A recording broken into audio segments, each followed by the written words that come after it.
The church smelled of wax and sweat that evening, its walls lined with simple pine pews, its air thick with hymns meant to comfort the living and silence the troubled. On that Sabbath in 1821, the plantation families came dressed in linen and lace, their Bibles pressed against their chests, their voices rising in pious unison. Yet in that house of God, justice did not come from scripture or sermon. It arrived in the hand of a child who had been denied even the dignity of a name. He was no more than 12 or 13, his body thin from labor, his eyes hardened from years of watching lashings fall across backs not much older than his own. For the congregation, he was invisible, just another servant moving silently in the background, his presence acknowledged only when he poured water or polished boots. But on that night, as the hymn reached its refrain, the boy stepped forward with a blade hidden in his garment. And in one motion, the line between master and slave cracked like a split hymn book. The steel pierced flesh. A cry ripped through the pews. Blood stained the wooden floorboards, spilling beneath the boots of men who had long believed themselves untouchable. Women shrieked, men surged forward, and the preacher's voice faltered as the church became a place of panic rather than prayer. The man who collapsed, the boy's master, had built his fortune on the backs of the enslaved, on the sweat of the very hands that dug trenches, planted tobacco, cut sugarcane, and harvested cotton. In the local ledgers he was described as a man of standing, his name etched into county rolls as a landowner, a Christian benefactor, and a father. But on that night, all those titles bled into the cracks of the church floor, mingling with the dust and the hymnals. Newspapers, the few that dared to mention it, reported only in fragments. An unfortunate disturbance on the Sabbath, one article claimed. Another, tucked deep into the back pages of a Southern Gazette, called it a savage outburst by a boy of the Negro race. Court documents from the period are scarce. In fact, entire files from the county courthouse where this case should have been recorded were reportedly destroyed in a suspicious fire just 2 decades later. Was it an accident? Or was it, as abolitionist whispers later suggested, an erasure designed to protect the family name and bury the scandal forever? According to one surviving entry in a plantation diary, written not by the enslaved but by a neighboring overseer, the boy's act was spoken of in hushed, terrified tones. The overseer recorded, "Such things are not to be spoken of. They are warnings, and warnings bring unease." But here lies the greater question, the one that echoes across 2 centuries. Was this an act of madness, or was it the only form of justice left to a child who had been denied every other form of humanity? Think of it. A boy born into chains, never asked his will, never granted a choice. A boy who saw his mother beaten, his siblings bartered like livestock, his own body rented out for labor before he even knew the meaning of freedom. And then, in the one place where his master believed himself most secure, a church shielded by scripture and status, the boy struck. Imagine the silence after the scream, the way the congregation's hymn fractured into cries and confusion. Imagine the women clutching pearls, the men pulling pistols, the children shielding their eyes. Imagine the boy standing still, not running, not weeping, not pleading, but holding the blade as if it were the only voice he had ever been given. The official language of the surviving documents does not tell us much.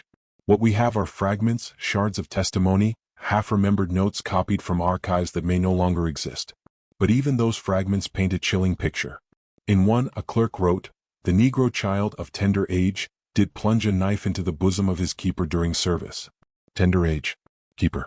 Words chosen to strip the act of its humanity, to make it sound like a tantrum, not a reckoning. The truth is harder. The truth is uglier. The truth is that a boy enslaved and silenced found his only form of resistance in an act that the plantation system could neither predict nor prevent. It was the kind of act that terrified masters more than uprisings or escapes. Because if even a child, bound in chains, could rise in the most sacred of spaces and turn faith into blood, then the whole foundation of slavery shook beneath their feet. This story, this night in 1821, has nearly been lost. Scrubbed from newspapers, erased from family Bibles, buried in courthouse fires, dismissed as rumor. But history has a way of clinging to the edges of silence. Whispers remain. Songs carried through generations hint at it. Folklore tucked into prayers refuses to let it die. Tonight we drag it back into the light. This is not just the story of one boy. It is the story of what slavery tried to silence, what the archives tried to burn, and what America still struggles to confront. That even the youngest, most voiceless among the enslaved could rise against the system that dehumanized them. And when he did, he chose the one place where his voice would be heard loudest. In church, under God, before the eyes of his master's community. So the question remains, was this the crime of a boy, or was it the justice of a child who had no other path? Was it murder, or was it the only sermon he could ever give? And now, to you watching, the echoes of his act demand response. If you've ever heard whispers of a family name that carries silence, if your grandmother told you stories she refused to finish, if you've seen a name crossed out in an old Bible with no explanation, write it below. Because every time you leave a trace, every time you speak, you help resurrect a record that history tried to erase. This is the opening of a story that was never meant to be told. A story that will disturb you, haunt you, and force you to question what was buried in the soil of 1821. Stay with us because what comes next is not silence. It is truth. To understand the boy's act, to understand why a child could carry a blade into a church and press it against the heart of the man who owned him, we must first step back into the world that made such an act inevitable. A world not built of wood and brick, but of chains, cotton, and cruelty. The plantation was more than land. It was an empire in miniature, an ecosystem designed for profit at the expense of human life. From the outside, to travelers riding down dusty country roads, it looked almost idyllic.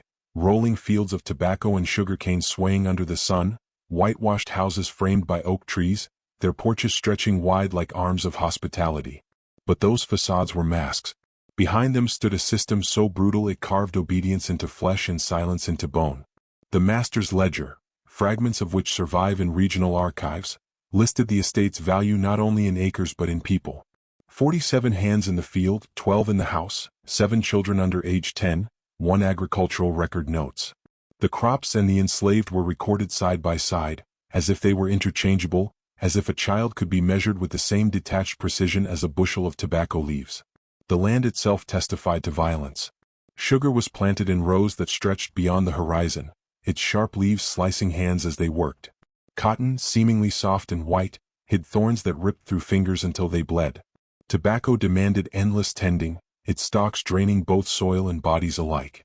And from dawn until dusk, the enslaved labored under overseers whose whips cut deeper than the plows they drove into the earth.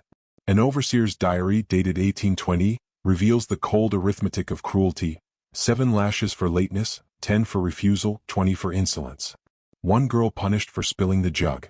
His pen recorded the day's events as if writing weather notes, never once acknowledging the humanity of those who bore the lash. The plantation house stood at the center like a fortress, with wide verandas and polished windows. Here the master's family dined on china plates, their meals prepared by hands that never tasted the food. Silver goblets gleamed, polished by children's rags, while their own mothers cooked scraps in iron pots over open flames outside. The contrast was deliberate, a daily reminder of who held power and who served. But beyond the house, the quarters told another story. Wooden shacks, crowded with families forced together by circumstance, leaned under the weight of years. Floors of dirt, roofs that leaked in the rain, pallets of straw where children slept side by side. And yet, within these quarters, life persisted. Lullabies were sung in languages that carried traces of Africa. Small fires burned, not just for warmth, but for whispered stories passed down, stories that preserved identity in a place that sought to erase it. The boy who would one day carry the blade lived in such quarters. His name, if spoken at all, is not recorded in surviving documents. Instead, he appears in fragments. A child listed simply as male, age 10, his worth calculated at $250 in an estate inventory. Another line describes him as capable of light work. That was the sum of his identity in the eyes of the law: a number, a price, a notation in a ledger. And yet, from these scraps, we can reconstruct his world. He likely rose before dawn to fetch water, his small hands hauling buckets heavier than his frame. He may have worked as a runner, carrying messages across the fields, or been forced into the master's house, polishing boots or fanning flies from white linen tables. Children in his position were often kept close to their masters, both as servants and as living reminders of power. The owner could command even the smallest body. The geography of the plantation reinforced this hierarchy. The big house loomed high on a hill, visible from nearly every field, a symbol of dominance. The church sat nearby, its steeple pointing toward heaven, as if to bless the cruelty that unfolded beneath its shadow. And scattered between the rows of crops were patrol stations, small posts where armed men ensured no one strayed too far, no one escaped the boundaries of ownership. Agricultural census data from 1820 reveals that the plantation's wealth was immense. The estate produced hundreds of bales of cotton, dozens of hogsheads of sugar and countless pounds of tobacco each season. These exports fed not just the South, but the growing industries of the North and even the markets of Europe. Every coin that changed hands, every yard of cloth or bag of sugar that crossed an ocean, carried the weight of blood and sweat extracted from bodies that were never paid. For the enslaved, daily existence meant surviving within this machine. Food was rationed: cornmeal, molasses, occasional scraps of pork. Work was relentless, with labor stretching from sunrise to long after dusk. Punishment awaited those who faltered.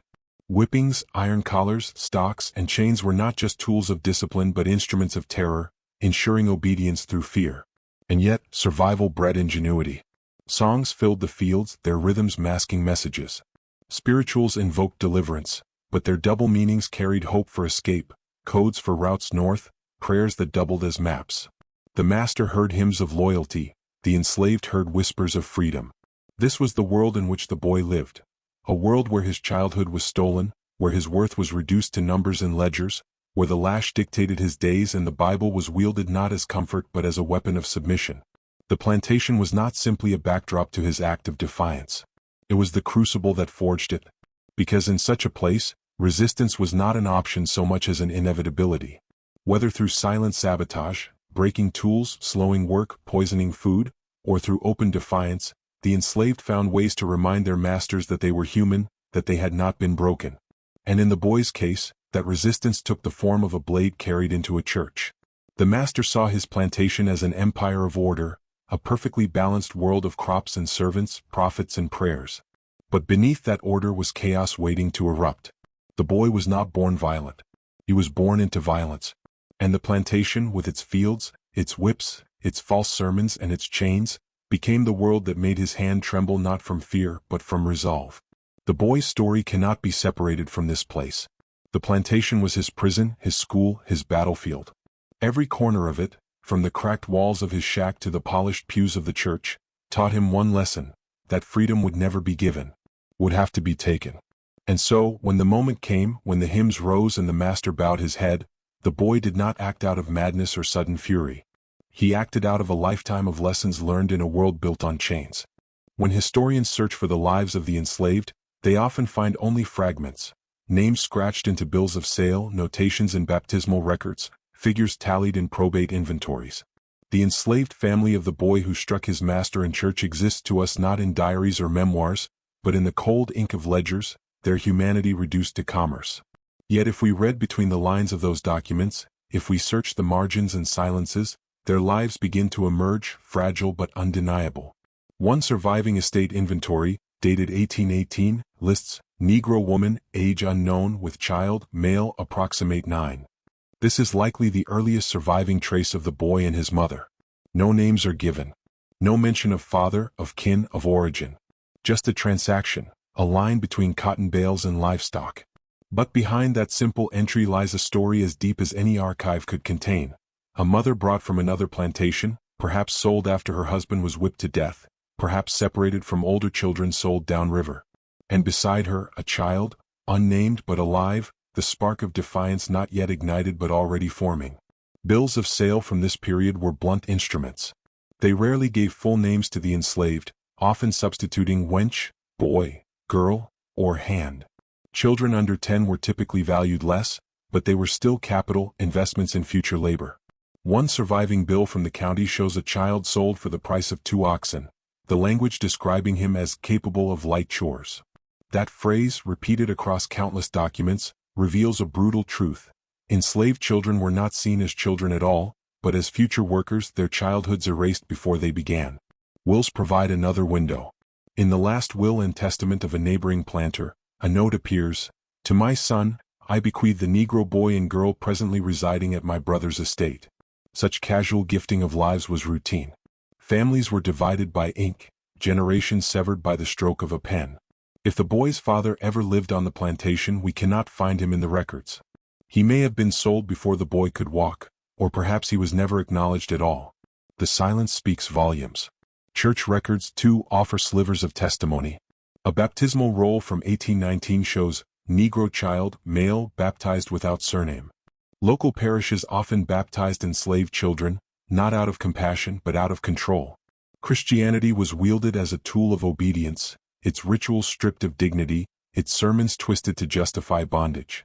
Yet even in those baptisms, enslaved families carved meaning. Mothers whispered African names to their children before priests poured water over their heads. Fathers hummed prayers not found in any Bible. These small acts preserved identity in the face of erasure. The boy's mother likely appears again in a medical ledger, though her name is not given. An overseer noted in 1820, female slave sickly, confined to quarters, remedy administered. Women's suffering was often reduced to clinical shorthand. They were given herbs or castor oil, not because their pain mattered, but because their ability to bear children mattered to their masters. A sickly woman represented lost profit. And so even her illness became part of the plantation's economy. But documents alone cannot tell the whole story. Oral histories passed down through descendants speak of women who rocked babies to sleep in dirt floor cabins, singing lullabies in tones that mixed sorrow with strength. Some songs were remembered generations later, fragments of African rhythms hidden within Christian hymns, codes of resistance embedded in what sounded like prayers. It is possible, even likely, that the boy's mother carried such songs. That in the stillness of night, when the overseers slept, she sang words her master could not understand, but her son never forgot. The boy himself emerges only in hints. A county tax record lists increase of one male child in 1820, suggesting he was counted as property for the first time. That word, increase, is chilling in its bluntness. It describes not the growth of a human being but the growth of wealth. Children were profit, new bodies to add to the fields, new hands to pick cotton. And yet, in that cold word, we glimpse the boy entering into history, his presence undeniable even if his name is denied. What the records never reveal, but what we must imagine, is the bond between mother and child. She would have held him close when the lash cracked in the distance. She would have hidden him behind her skirts when patrols marched through the quarters. She may have whispered to him about freedom, about ancestors, about a God who did not bless chains. These bonds, invisible in the ledgers, were the lifeblood of enslaved families, and they were precisely what the system sought to destroy. And yet, even erased, the family persists in the archive's shadows. Descendant folklore from the region recalls a boy whose mother was taken at night and never seen again. Whether this refers to our boy or another, the resonance is haunting. Women disappeared, sold south or subjected to violence, leaving children behind to navigate a world of loss. Some boys grew silent. Others grew restless. A few, like the boy who walked into that church, grew dangerous. The ledgers tried to erase them. The wills tried to scatter them. The church tried to rename them. And yet, here we are, nearly 2 centuries later, piecing them back together. The boy and his mother, unnamed but not forgotten, remind us that every scratched line in an old inventory hides a world of love, pain, and defiance. The enslaved family was not just background to the boy's story. It was the soil from which his act grew. Without his mother's lullabies, without the whispered names never written down, without the trauma of watching kin vanish into the auction block's abyss, his hand may never have carried a blade. The family ledger is where his story begins, not in violence but in love denied, in bonds broken, in silence imposed. Because to enslave a family is not simply to steal labor. It is to sever memory, to rewrite bloodlines, to make generations disappear into paper. And yet, even in erasure, the enslaved wrote back, in songs, in prayers, in acts of defiance that echoed louder than any ledger line could silence.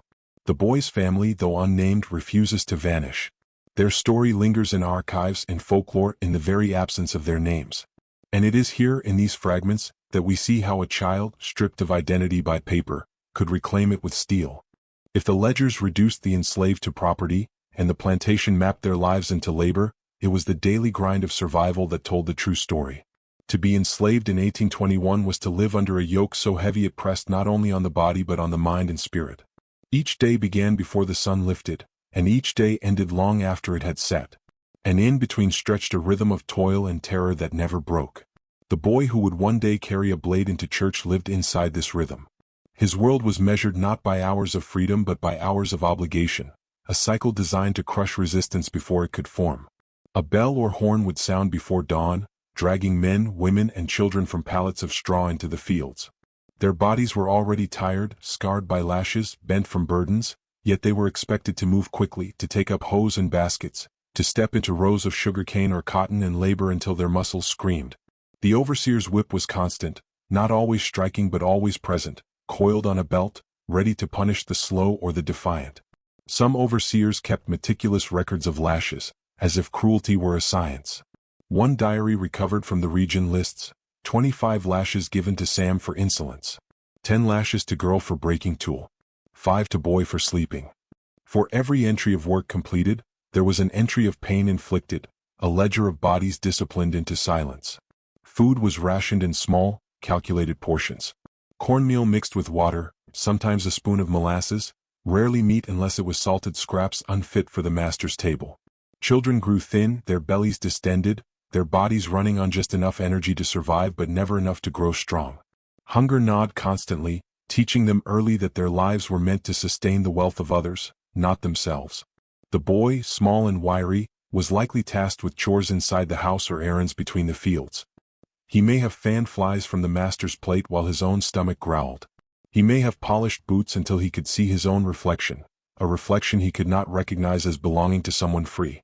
Each act reinforced his status as invisible, useful only in service, valuable only in silence.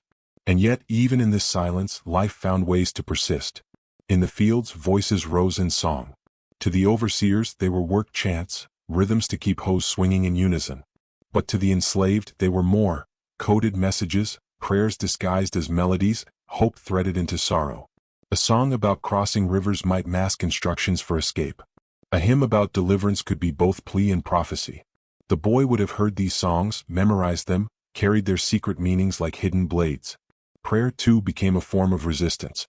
Though masters forced Christianity as a tool of obedience, preaching sermons on submission, quoting verses about servants obeying their masters, the enslaved transformed it. In the quarters at night, after labor ended and patrols passed, they whispered their own interpretations.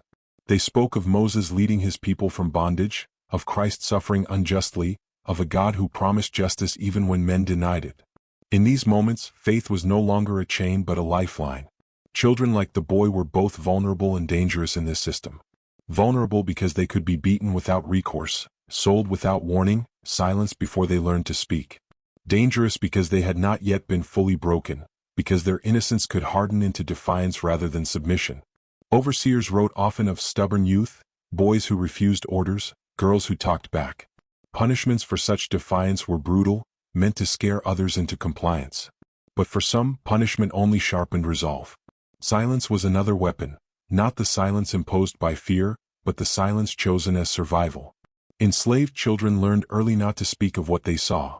The master creeping into cabins at night, the overseer dragging a man behind a barn, the screams cut short in darkness. To speak was to invite punishment, to carry secrets was to protect both themselves and their kin.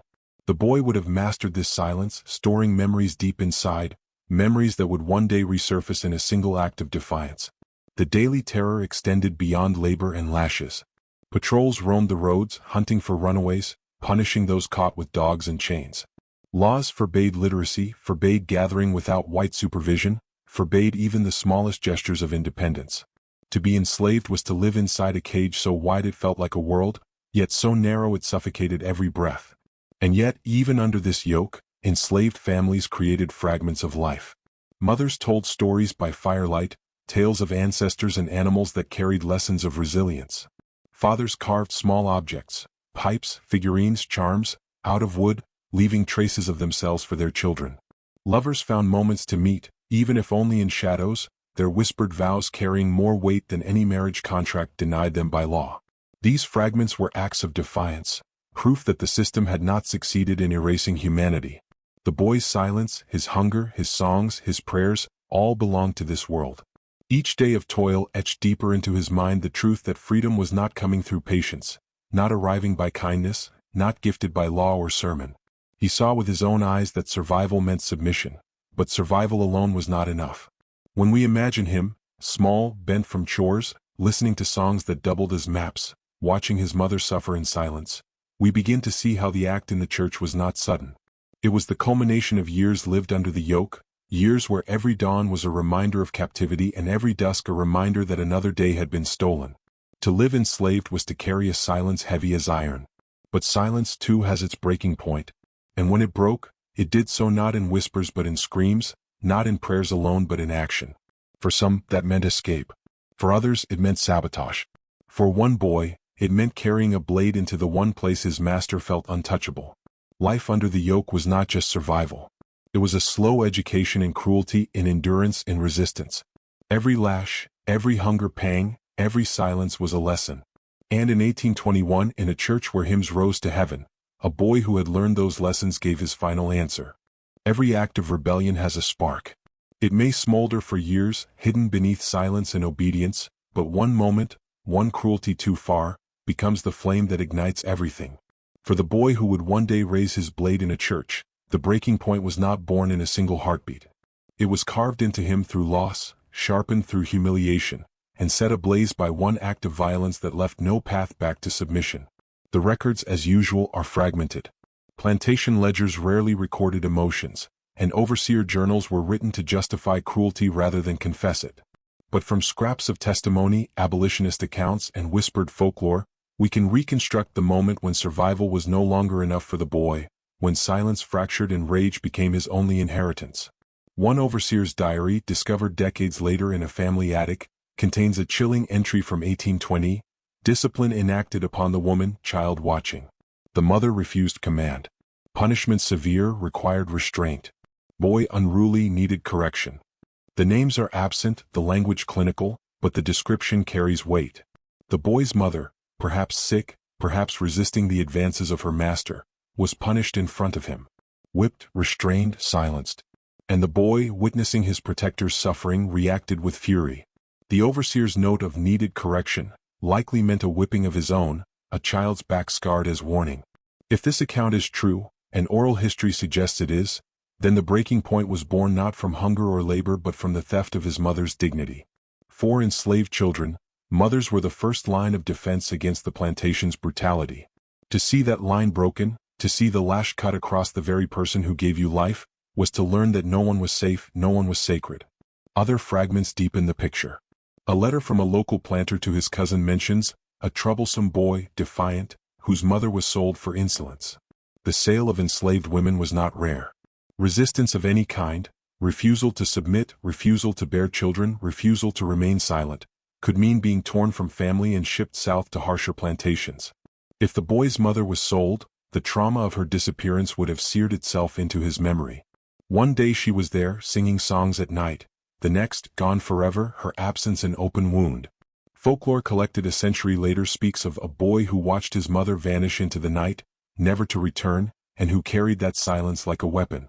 Descendants in the region recalled whispered warnings: do not cross the child who has lost his mother, for his heart is already fire. Whether apocryphal or not, the tale matches the contours of the archival record. It may not have been just his mother. Some suggest a brother was sold in the same year, a boy of 8 carried south to New Orleans, never heard from again. Family separation was a constant terror. Children woken in the night, marched to auction blocks, bartered to strangers.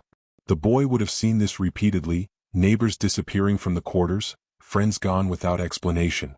Each loss taught him the same lesson. Love was temporary, family fragile, safety an illusion. But there is another possibility, one hinted at in the archives but spoken of more boldly in oral memory. The boy himself may have been a target of the master's violence. A testimony preserved in an abolitionist pamphlet recounts the master's cruelty toward a child, forcing the rod until the boy's spirit near broke. Some descendants interpret this as a whipping. Others believe it suggests darker violations, acts of abuse common but seldom recorded. Whatever the form, it taught the boy that his body was not his own, that he was powerless to stop what was inflicted upon him. All these possibilities converge on the same truth. By 1821, the boy was no longer a child content to survive. He had witnessed too much: his mother's suffering, his kin's disappearance, his own body treated as property. Something inside him hardened. Survival was no longer enough. The breaking point was not just personal. It was historical. Across the South, enslaved people were reaching similar thresholds. In Louisiana, poisonings became a whispered form of resistance. In Virginia, rumors of uprisings circulated through the quarters. In 1811, the largest slave revolt in American history erupted near New Orleans.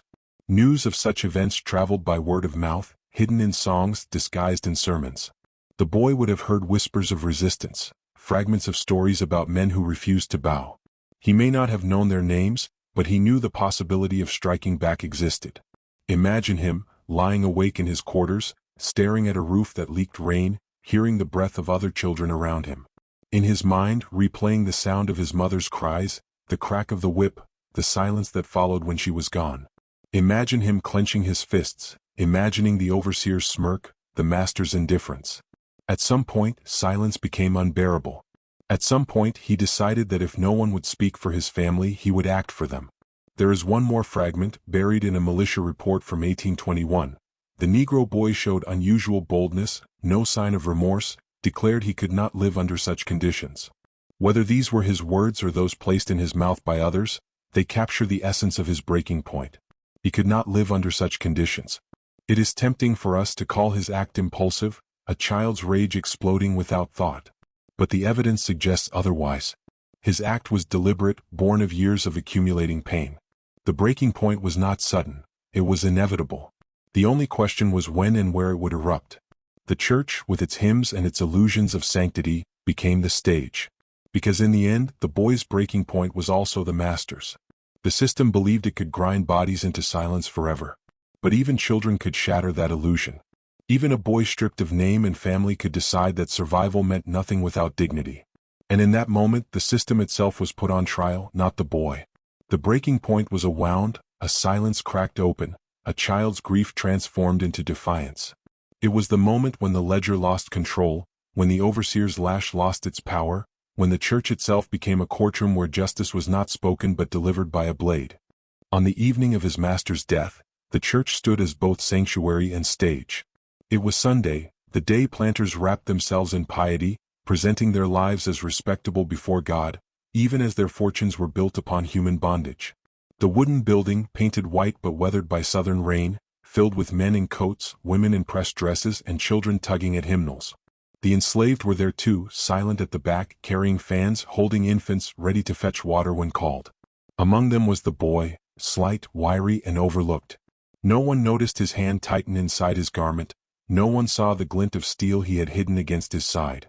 To the congregation, he was a shadow, just another servant in a world where black children were expected to be silent ornaments of obedience.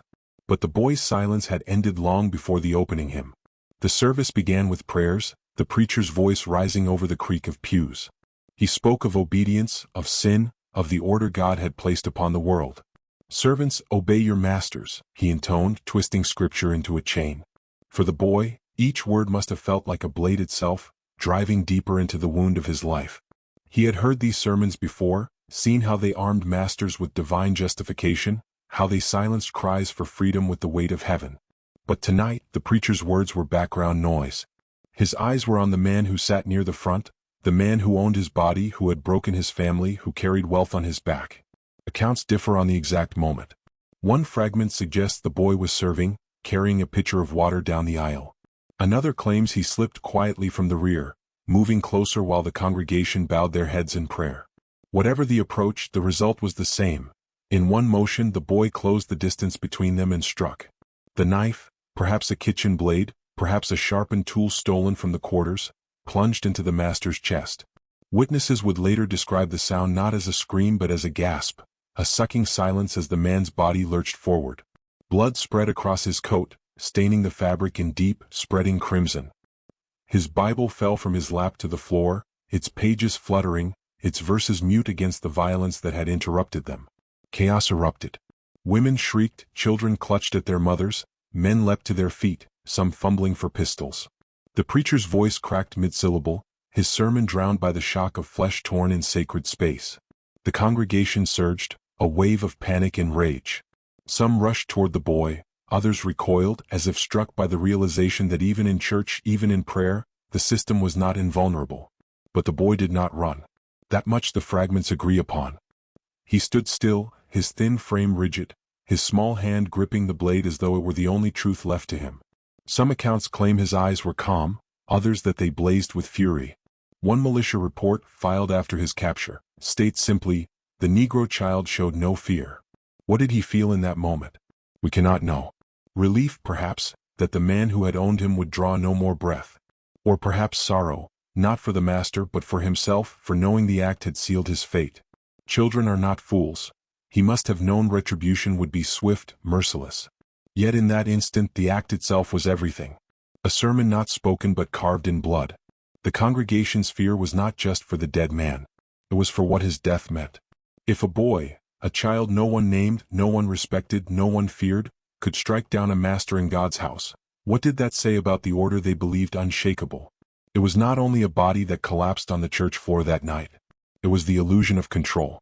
Newspapers that dared to mention it softened the story, changing details, muting horror. An unfortunate disturbance, one called it. Another referred to it as a Negro child's outburst. But buried between the lines in the silences of the reports lies the truth. This was not an accident. It was not a tantrum. It was deliberate. The boy chose the blade, chose the church, chose the moment when hymns and hypocrisy collided. The act itself is absent from most official records, as though it were too dangerous to preserve. The court ledger that should have contained details vanished in a courthouse fire in the 1840s. Local families erased mentions in their Bibles, skipping over the date as if silence could cleanse memory. Even the master's tombstone, if it exists, bears no inscription of how he died.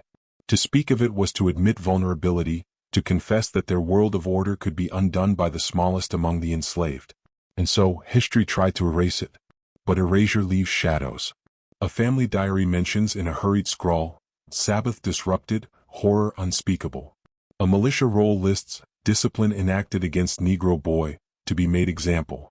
And whispered through the quarters, carried in song, the story persisted, of a child who carried steel into church and turned him into reckoning. To those enslaved it was not madness. It was not crime. It was the embodiment of justice long denied, a message that chains could not silence forever. To the masters it was terror. If even a boy could strike, who could be trusted? If church itself was not safe, what place was? The act cracked open their world, if only for a night, and forced them to confront the truth they buried, that slavery was not peace, but war waged daily upon the enslaved. And sometimes the enslaved struck back. That night in 1821, the boy rewrote the sermon. Not with words, not with scripture, but with action. He took the silence forced upon him and broke it open with blood. He made himself visible in the one way the system could not ignore. And though the records burned, though the newspapers lied, though the family sought to erase him, his act remains. The night history tried to erase but could not. The knife had scarcely left the master's chest before the congregation erupted into fury. What began as shock and panic hardened into vengeance. For the enslaved boy, there would be no escape, no mercy, no chance at anonymity. His act had shattered the illusion of control inside the most sacred of spaces. And when the system of slavery was challenged in such a way, retaliation came not with justice but with blood. Eyewitness accounts describe chaos.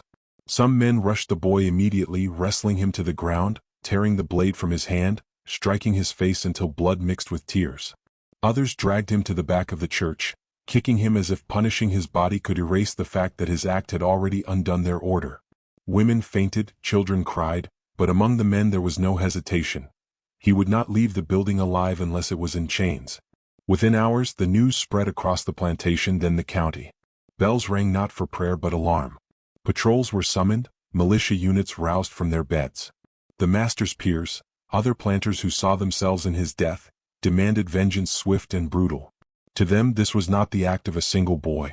It was a threat, a warning that any enslaved child might carry a blade, that their own walls were not secure, that the system they upheld could be pierced as easily as a man's flesh. The enslaved on the plantation knew what was coming. They had seen it before. When one defied the master, many suffered. Retaliation was never surgical. It was collective, indiscriminate, designed not just to punish but to terrorize. That night, patrols stormed the quarters.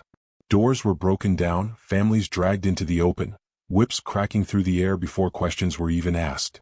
Some were beaten until their backs split open. Others were locked in stocks, their necks bent forward for hours in public display. A few were taken into the fields and never returned. A militia record, one of the few surviving, notes, discipline enacted upon the Negroes of the estate. Several put down as warning. The phrase put down chills even now. It suggests killings, executions carried out not by trial but by rage. One rumor, repeated in abolitionist pamphlets decades later, describes a line of enslaved men hanged from trees at the edge of the plantation road, their bodies left to sway for days. Children were forced to walk past them, a grotesque spectacle meant to drive obedience through terror. Whether the rumor is true cannot be proved.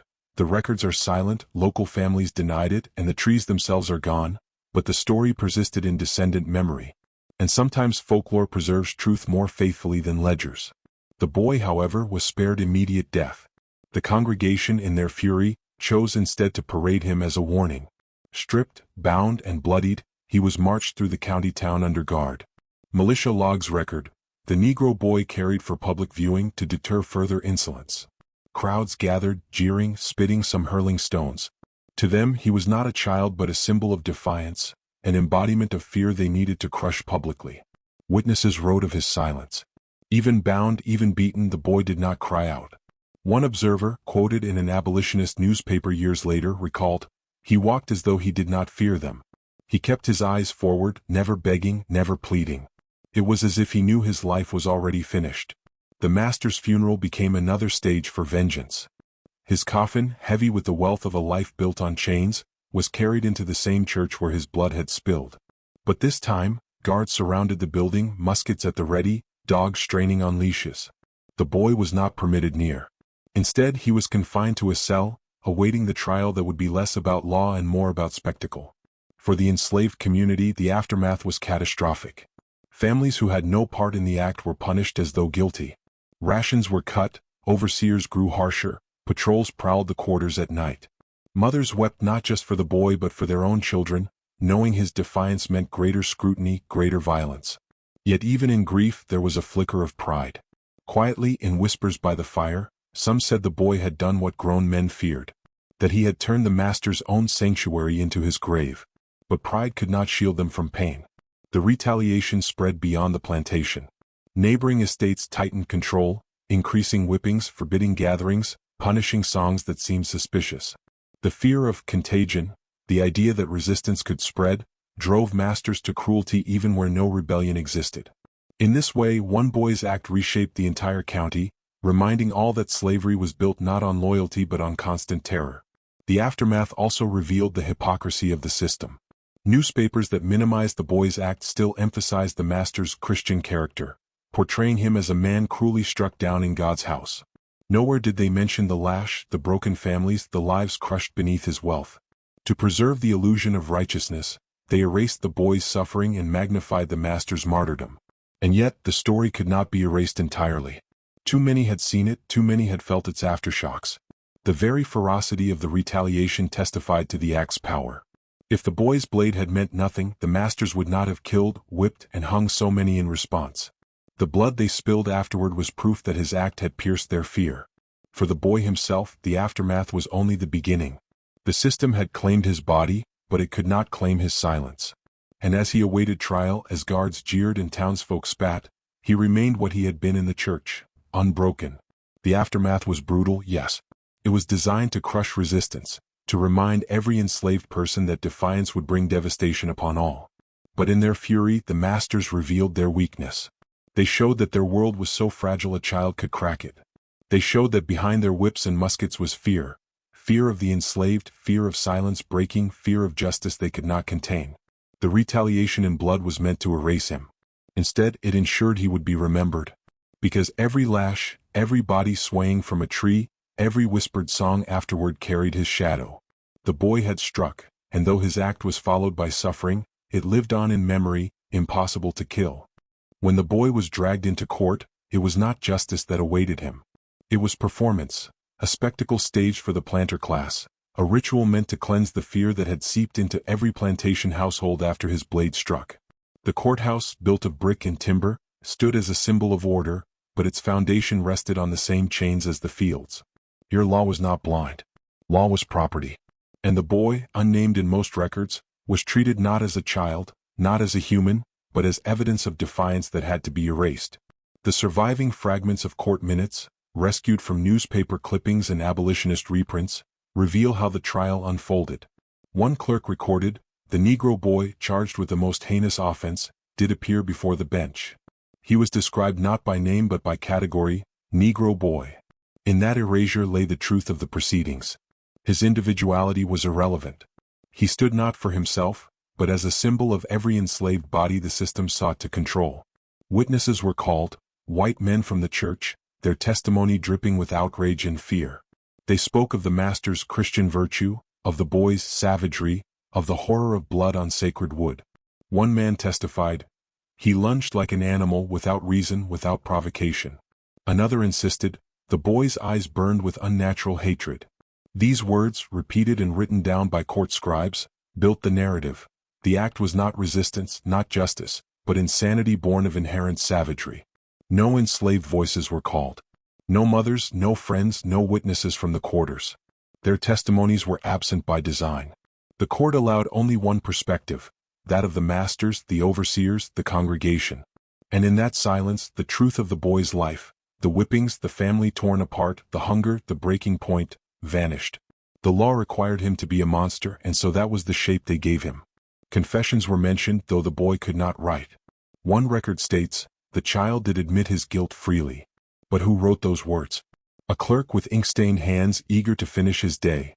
A sheriff who wanted the record neat. A judge who needed closure.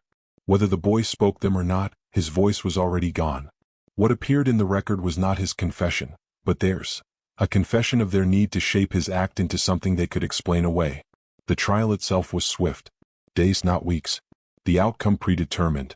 One judge declared, "Such rebellion, if not punished with severity, shall spread like fire among the Negro population." Another noted, "This court finds no excuse, no mitigation for the offense. The child must serve as example."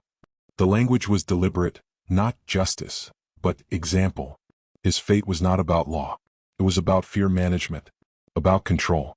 Outside the courthouse, crowds gathered, hungry to see the child who had turned hymns into screams. Newspapers described the scene. Men pressed shoulder to shoulder, women whispering behind fans, children lifted onto shoulders to glimpse the spectacle. They had come not to witness justice, but to reassure themselves that order would be restored, that the boy's defiance would not spread into their own homes. Abolitionist accounts, however, preserved another detail. They claimed the boy stood silent throughout, refusing to cry, refusing to beg. One pamphlet, published in the North years later, quoted an unnamed witness. The child's eyes held no fear. He looked upon the judges as if they were the ones on trial. Whether this detail is legend or fact, it haunts the record.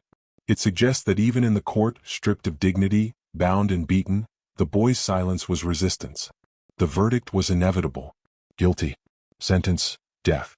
The court justified it not with law but with scripture. One judge cited the Old Testament. "He that smitteth a man so that he die shall be surely put to death." Another invoked the New. "Children, obey your parents in all things, for this is well-pleasing unto the Lord." Twisted verses transformed into iron chains, binding the child's fate to theology as much as to law. The record ends abruptly, as though the scribes themselves were eager to move on. Sentence carried out as prescribed. No details, no descriptions. Just a line, cold and final. But the silences in the record speak loudly. They tell us the court did not want posterity to remember. They wanted erasure, not history. And yet, the cracks remain. In one militia log, a note appears, "Crowd restless at sentencing." Some expressed pity for child's age. In another, scribbled in the margins of a family Bible, a woman wrote, "He was no more than 12. God forgive us." These small glimpses reveal that even in 1821, even within the fortress of slavery, the act unsettled. Some saw not a monster but a boy. Not savagery but desperation. But the court would not permit such ambiguity.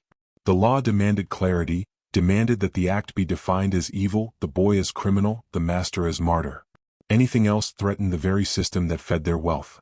So the trial concluded, the record sealed, the evidence burned or left to rot. But in their attempt to erase him, they revealed their fear. Because if the act were meaningless, why hold a trial at all? Why gather crowds, print reports, invoke scripture? The truth is, the boy's blade had cut deeper than flesh. It had pierced the heart of their order. And the trial was not about him. It was about stitching that wound closed, even if only with lies. In the words of the court, he was a criminal, a savage, an example. But in the silences, in the voices not heard, in the testimonies not taken, in the fragments that survive, he remained something else. A child who refused silence. A boy who forced even the judges to confront the truth they spent their lives denying. And so, though the verdict was death, though the records end coldly, the trial echoes still. Not as justice but as evidence, evidence of how far the system would go to protect itself, how deep its fear ran, how even a child could make the courthouse tremble. If the act in the church was the wound, and the trial was the bandage, then the suppression that followed was the burial. For the planter class, it was not enough to kill the boy, not enough to punish his kin, not enough to parade him as a warning. His memory itself had to be destroyed. The system of slavery did not survive by acknowledging its fractures. It survived by erasing them. The process began almost immediately. Newspapers that first reported the stabbing altered their accounts within days. One clipping from a Southern Gazette, preserved on brittle paper, describes the incident as a grave disturbance in a parish church. No mention of a blade. No mention of a boy. Just disturbance. By the following week, another issue carried only a small correction. Reports of unrest exaggerated. Service resumed peacefully. In real time the truth was smothered. Court records met a similar fate. The minutes of the boy's trial should have been stored in the county courthouse, alongside probate wills, property deeds, and other ledgers of law. But by the 1840s a fire consumed much of the archive. Officially it was an accident. A lantern tipped, papers caught, flames spread unchecked. Yet abolitionist whispers suggested otherwise, that certain files had been deliberately burned, the fire a convenient cover to erase what masters wanted forgotten. What was lost? Entire trial transcripts, militia reports, perhaps even a death warrant signed in ink. All gone. Plantation ledgers also shifted. In the years following 1821, the estate's records omit mention of the boy entirely. In one inventory, a neat column lists names and values: Negro woman age 22, boy child 8, girl child 5. The entry that should have marked him is absent. No notation of death. No line through his name. Simply gone as though he had never existed. His life and death were scrubbed from the economic memory of the estate. Even within the master's own family, silence was cultivated. Bibles that often carried births and deaths left blank the year 1821. Diaries leap from spring to autumn with no mention of that violent summer. Letters between kin described troubles, in vague terms, but never dare to write the details. It is as if by refusing to record, they believed they could unmake the past. But history resists erasure. Fragments survive, not in the neat lines of official records but in the margins, the silences, the whispers. A woman's diary from a neighboring plantation mentions the frightful Sabbath when one of the blacks took vengeance in church. A militia ledger, half-burned, still preserves the words, "Child executed as example." These scraps, saved by chance, betray the suppression. They prove that what was erased once lived. Folklore carried what ink sought to bury. Enslaved communities remembered the boy in songs, though never naming him aloud. One tune, passed down generations, spoke of blood on the wood where we prayed, a chilling refrain that likely refers to that night in church. Another whispered prayer warned children never to trust pews, for even the Lord's house hides chains. These oral fragments, preserved across decades, reveal that while the masters burned paper, the enslaved preserved memory in breath and rhythm. The suppression was not unique. Across the South, whenever enslaved people resisted, through poisonings, arson, rebellion, records were softened, altered, or destroyed. Masters understood that stories of resistance were dangerous. If enslaved communities knew the full scale of defiance, hope would spread. And hope was the greatest threat to slavery's survival. So they buried the evidence, replacing truth with silence. But suppression leaves marks. In the very absence of records, historians find clues. Why, for example, do court ledgers skip an entire week in 1821?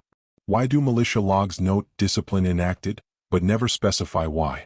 Why do newspapers from the region show small gaps, issues missing from the archive, editions burned or misfiled? These absences are not random. They are deliberate omissions, fingerprints of fear. For the planter class, rewriting the story was as important as punishing the act. The narrative they promoted was clear. The master was a good man, struck down by misfortune, not by resistance. The boy was not a child but a demon, his act not justice but savagery. By erasing the details they hoped to erase the questions. To leave only one version, order restored, silence maintained. Yet silence cracks. In one abolitionist paper published in 1835, a correspondent wrote, "There are whispers of a boy in the South who struck his master in the very house of God."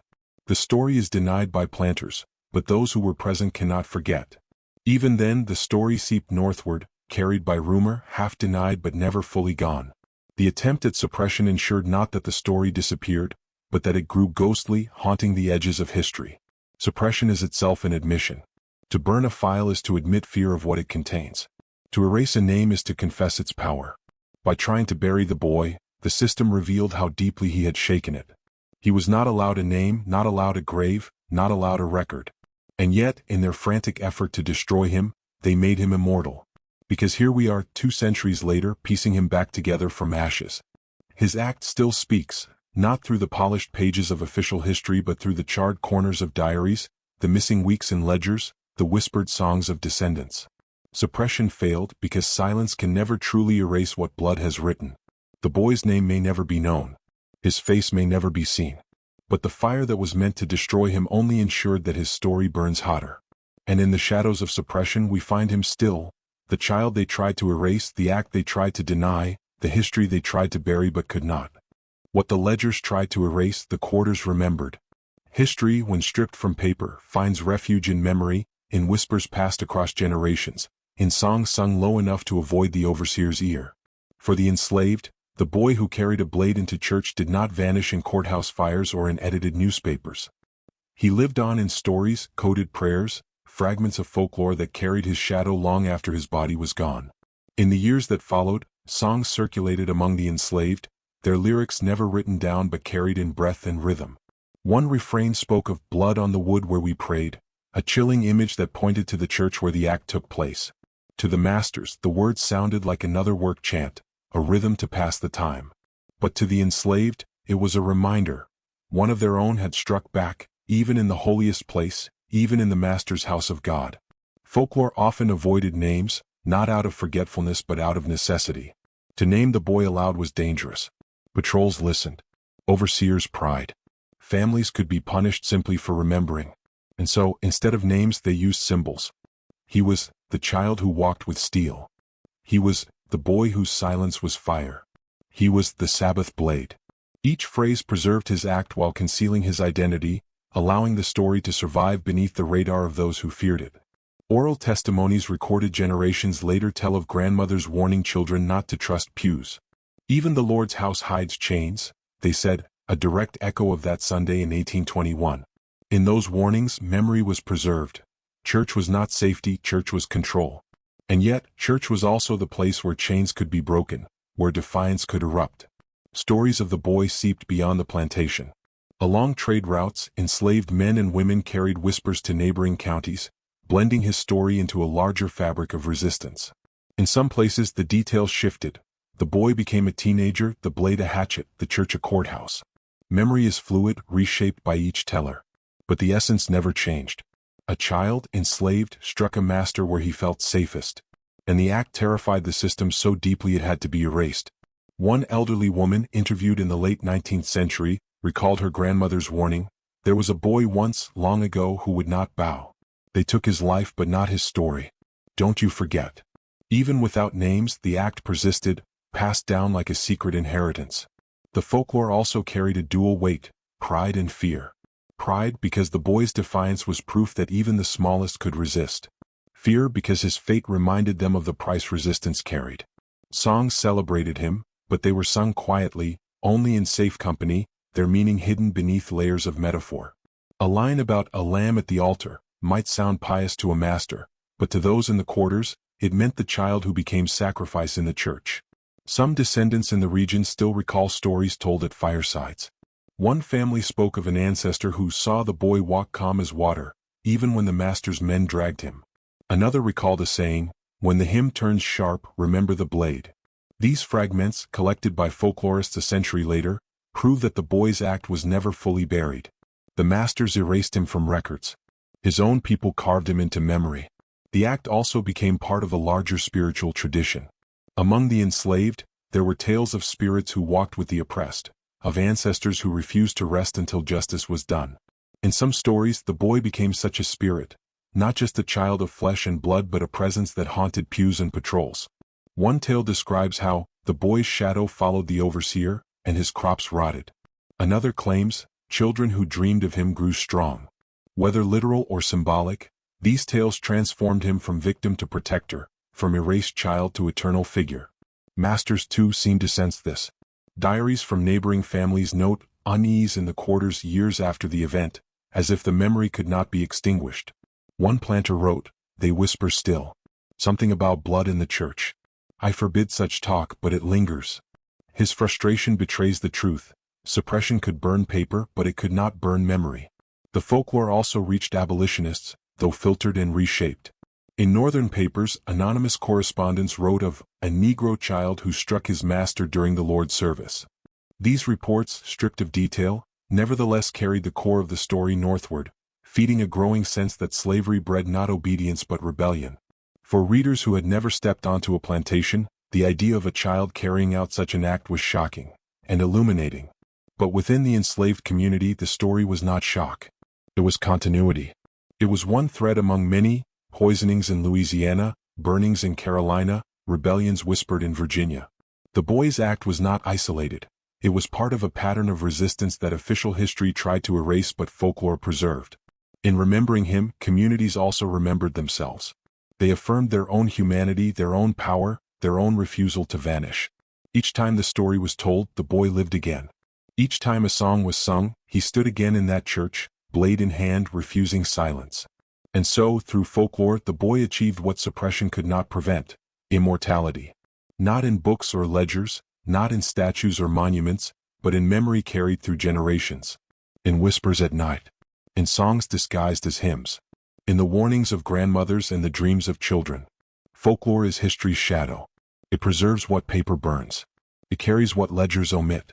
And in the case of the boy who struck his master in 1821, folklore ensured he was never truly gone. Masters may have erased him from records. But in the minds and mouths of the enslaved, he remained, the child who refused silence, the blade that turned him into reckoning, the story they could never bury. The boy's blade in 1821 may seem singular, an isolated act of fury carried out in the sanctity of a church. But when placed against the wider landscape of slavery, it becomes something larger. His defiance was not an anomaly, it was part of a hidden pattern. Across the South, enslaved men, women, and even children struck back in ways that official history tried to suppress. His act belongs to a lineage of resistance deliberately buried, scattered across archives like ash. Take Louisiana in 1811, just a decade before the Boys Act. There, hundreds of enslaved people rose up in what became the largest slave revolt in American history. Armed with cane knives and muskets, they marched toward New Orleans, burning plantations as they advanced. Official records later called it a riot, downplaying its scale, but the fear it inspired reshaped the region for years. Most of those rebels were executed, their heads placed on spikes along the Mississippi River. The lesson to masters was clear: resistance was real and it spread like fire. In Virginia, just 10 years after the Boys Act, Nat Turner led his rebellion of 1831. Turner, a preacher and visionary, guided a band of enslaved men who killed nearly 60 whites before being crushed by militia. His revolt terrified the South, not because of its numbers but because it revealed that faith, the same faith planters used to control, could become a weapon of liberation. Turner's name lived on in both terror and reverence, while countless smaller acts of resistance vanished from official record. Even before Turner, poison was a weapon in the hands of the enslaved. In accounts whispered among planters but rarely printed, enslaved cooks slipped powders into food, enslaved women stirred herbs into coffee. In some cases, entire households fell ill, their deaths chalked up to fevers rather than resistance. A Louisiana diary from 1806 reads, "Suspicion of poisoning by cook. Matter not to be spoken aloud."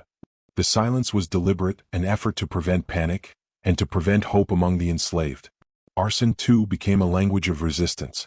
Barns burned mysteriously, cotton stores reduced to ash, cane fields torched in the night. Planters called these accidents, but overseer journals reveal a different truth. One entry notes, "Negro boy caught with ember, flogged severely. Suspect intention to destroy crop." Another mentions fire set deliberately, motive rebellion. These fragments prove that the enslaved did not accept their chains passively. They fought back, sometimes openly, more often in shadows. The Boys Act in 1821 then was not madness. It was part of this continuum. He stood among countless others who, in ways large and small, refused to let the system define them entirely. His blade in the church echoed the cane knives in Louisiana, the hymns of Nat Turner, the poison stirred into coffee, the flames set to barns. Each act different, but all bound together by a single truth: slavery was resisted. The pattern terrified masters precisely because it could not be contained. Violence in one county bred suspicion in another. A boy with a blade in church became rumor of a larger plot. A burned barn became evidence of conspiracy.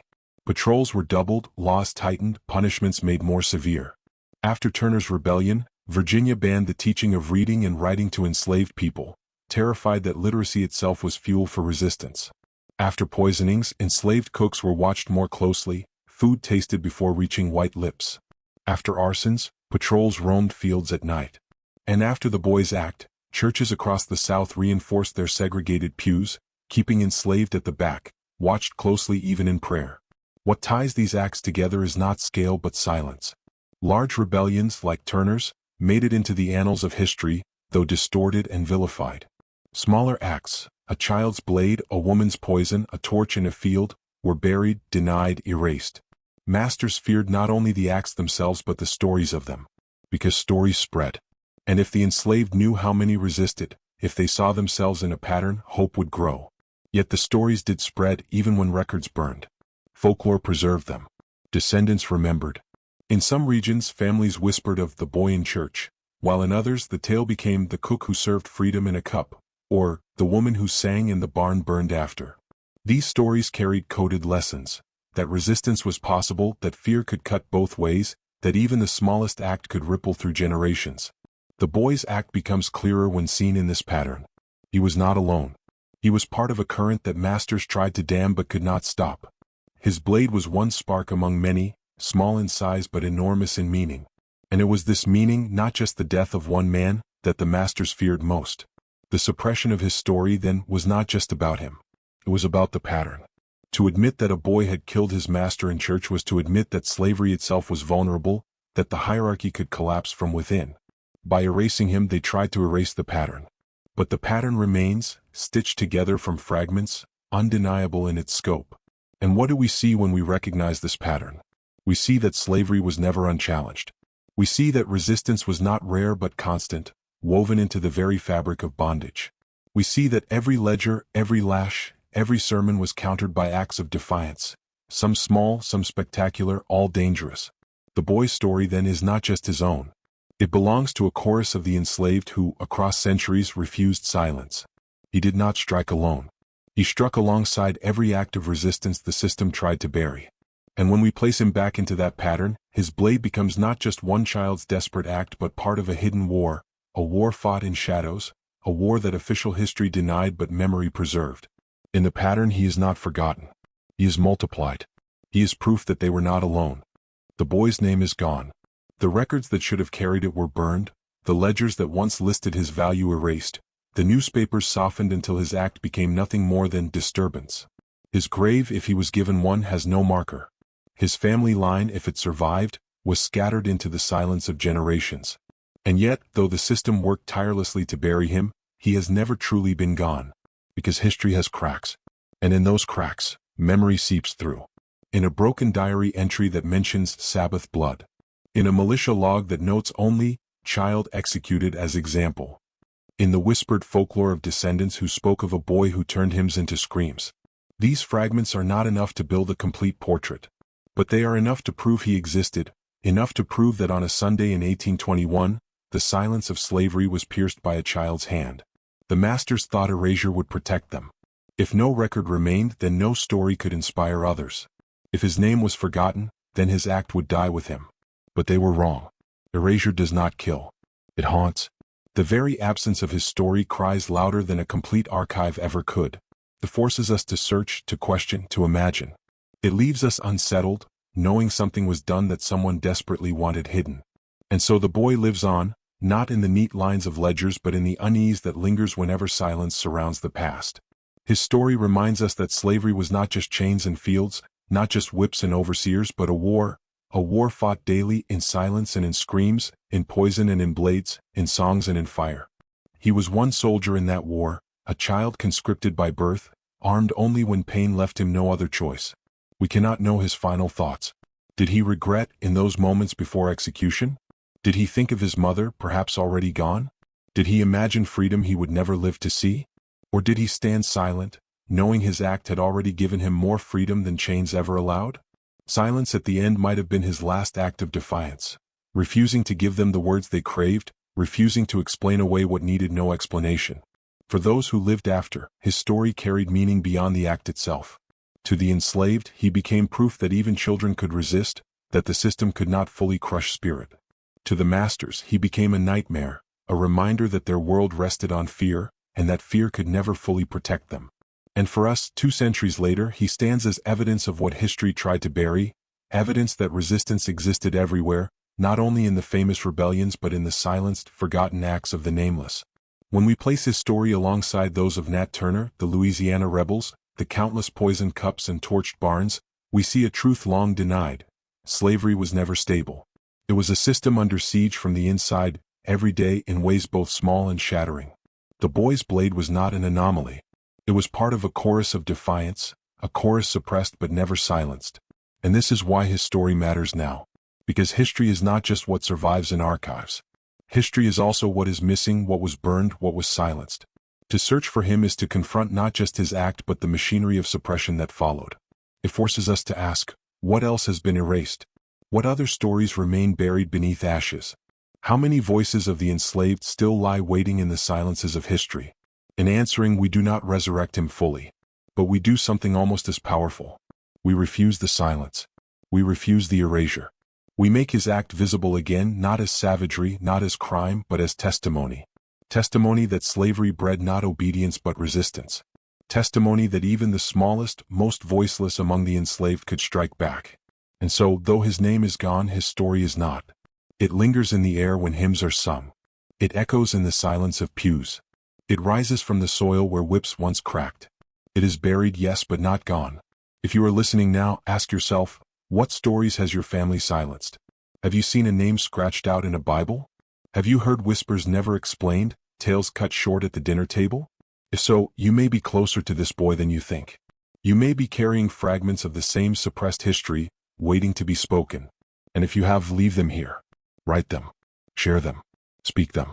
Because every comment, every story told, every whisper released into the light is another act of defiance against silence. Every word brings back a record that history tried to erase. The boy who struck his master in 1821 cannot be resurrected. But his defiance can. His silence can be broken. His story, once buried, can live again. And in telling it, we do more than honor him. We remind ourselves that history belongs not to the masters who wrote it, not to the courts that burned it, not to the ledgers that erased it, but to those who lived it, fought it, and refused to bow. This was more than a crime. It was more than an act of desperation. It was a message carved in blood, carried across centuries by silence and song. Buried but not gone.